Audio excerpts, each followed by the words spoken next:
Welcome to the Story Times. Hi, my name is Emily, and I need to get something off my chest, something I've kept buried for too long. Before you judge me, please listen to my story. I never thought I'd find myself in a situation like this, and I still struggle to understand how everything spiraled so quickly. It's a memory that has haunted me for years, something my husband made me do that changed the course of my life. It all started a few years back. John, my husband, and I had been married for almost 10 years. Like most couples, we'd had our ups and downs, but I never expected this. John was a loving man, but over time, something changed. He became distant, more controlling, and less affectionate. I tried to ignore it, telling myself it was just the stress from work, but deep down, I knew something was wrong. One evening, John came home from work with a strange energy about him. He seemed unusually upbeat, but there was something almost unsettling in the way he looked at me. We had dinner as usual, and just as I was about to clear the dishes, he asked me to sit down. His tone was serious, so I complied, my heart starting to race, sensing that this conversation wasn't going to be an ordinary one. "I've been thinking," he started, his eyes avoiding mine. "There's something I need to share with you." I nodded, waiting for him to continue, but the words that followed were not what I expected. He told me that he wanted to spice up our relationship, that he'd been feeling bored, and that he thought it was time we tried something different.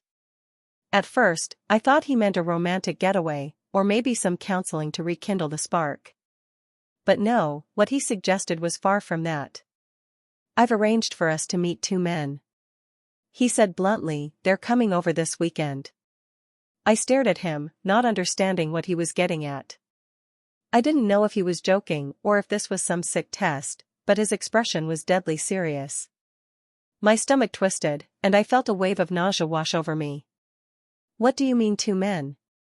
I asked, my voice barely a whisper. "They're friends of mine," he said, trying to sound casual as if this was normal. "We're going to spend the night together, with them." I was speechless. My hands trembled as I tried to process what he was saying. This wasn't my husband. This wasn't the man I had vowed to spend my life with. He was talking about bringing two strangers into our home, into our marriage, like it was nothing. The thought alone made me feel sick, but more than that, I felt betrayed. How could he even suggest something like this? "John, are you out of your mind?" I finally managed to say, my voice shaking with a mixture of disbelief and anger. "This isn't us. Why would you even?" But before I could finish, he cut me off. "Emily, this is happening," he said, his tone sharp. "You need to understand. It's something I want. Something we need." I couldn't believe what I was hearing. I loved John, but I couldn't understand why he was pushing me into something so degrading. Something that felt like it would shatter everything we'd built together. I told him no, that I wouldn't go through with it. I thought that would be the end of it, that he'd come to his senses and drop the idea. But I was wrong. Over the next few days, John grew more distant. He hardly spoke to me unless it was about the plan.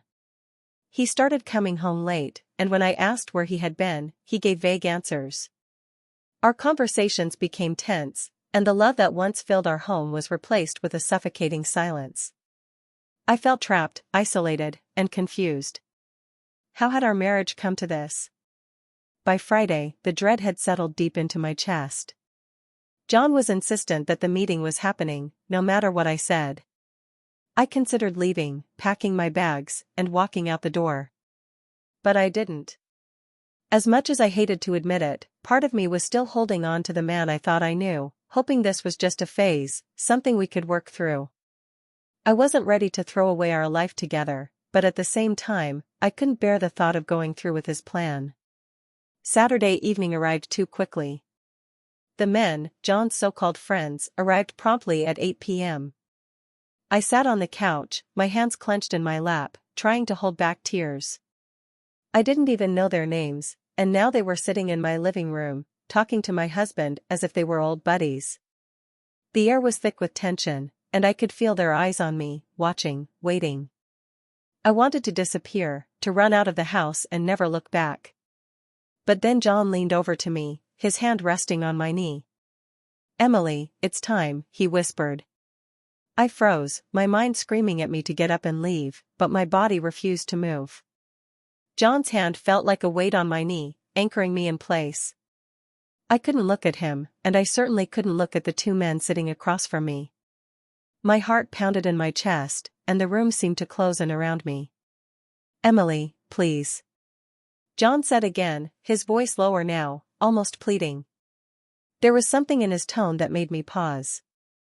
It wasn't just insistence, it was desperation. For the first time in days, I saw a flicker of vulnerability in his eyes. This wasn't just about satisfying some twisted fantasy for him. It was about control, power, and something deeper that I couldn't quite understand. But that didn't make it right. None of this felt right. "I can't do this, John," I finally whispered, my voice cracking. "This isn't who we are." He sighed heavily and sat back, rubbing his temples in frustration.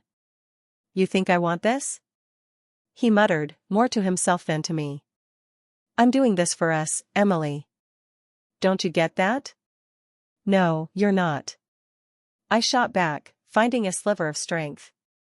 "You're doing this for you. You've changed, John. This isn't about us anymore. It's about control." For a moment, I thought I saw guilt flash across his face, but it was gone as quickly as it came. Instead, he clenched his jaw and stood up, pacing the room like a man who had lost his way. I wanted to reach out to him, to pull him back to the man I once knew. But I didn't know how. We were so far from where we had started, and I wasn't sure if we could ever find our way back. As the silence stretched between us, one of the men, let's call him Marcus, cleared his throat. He seemed to sense the tension, but there was an air of impatience about him. "Look," he said, his voice calm but firm. "If this isn't happening, we should probably leave." I glanced up at him, and for the first time, I really looked at him. He wasn't what I expected. He was calm, respectful even, and his demeanor seemed more sympathetic than I had imagined. I had built up this idea in my head that these men were predators, but they weren't. They were just people. And somehow, that made the whole situation even more confusing. I didn't want to stay.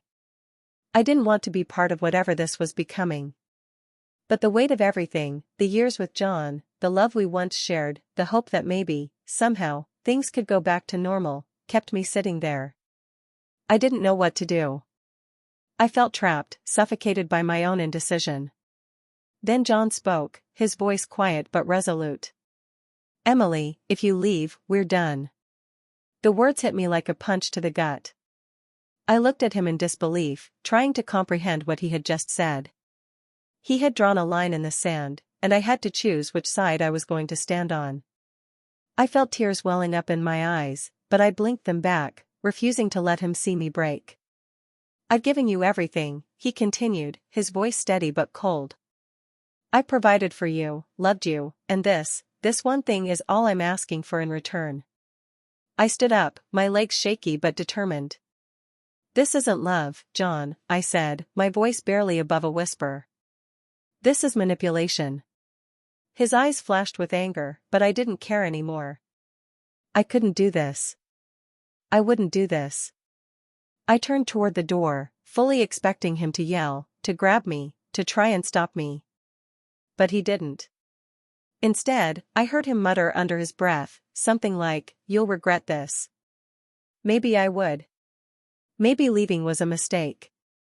But in that moment, I knew I had to walk away. I couldn't let John, or anyone, force me into something I wasn't comfortable with. As I stepped outside, the cool evening air hit my face, and I felt a strange mixture of relief and heartbreak. My legs carried me down the street, my mind racing. Where would I go? What would I do? I had no answers, only a deep sense of betrayal and loss. I wandered for what felt like hours before I found myself standing in front of my best friend, Sarah's house.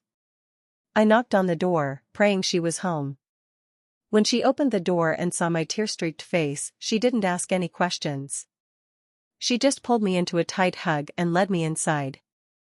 Over the next few days, I stayed with Sarah, trying to process everything that had happened. I felt empty, like a part of me had been torn away. I missed John, but I also knew I couldn't go back. The damage had been done and there was no repairing what was broken. John tried calling me a few times, leaving voicemails that ranged from apologetic to angry. He was all over the place, and I couldn't keep up with his shifting emotions. I didn't answer any of his calls, and eventually, he stopped trying. Months passed and I began to rebuild my life, slowly but surely. I filed for divorce, knowing that our marriage was beyond saving. It was the hardest decision I had ever made, but in the end, it was the right one. I couldn't stay in a relationship where I was being manipulated and forced into situations that went against everything I believed in. I still think about John sometimes, about the life we could have had if things had been different. But I've come to realize that I deserve better. I deserve a love that is built on trust, respect, and mutual understanding. Not control and manipulation.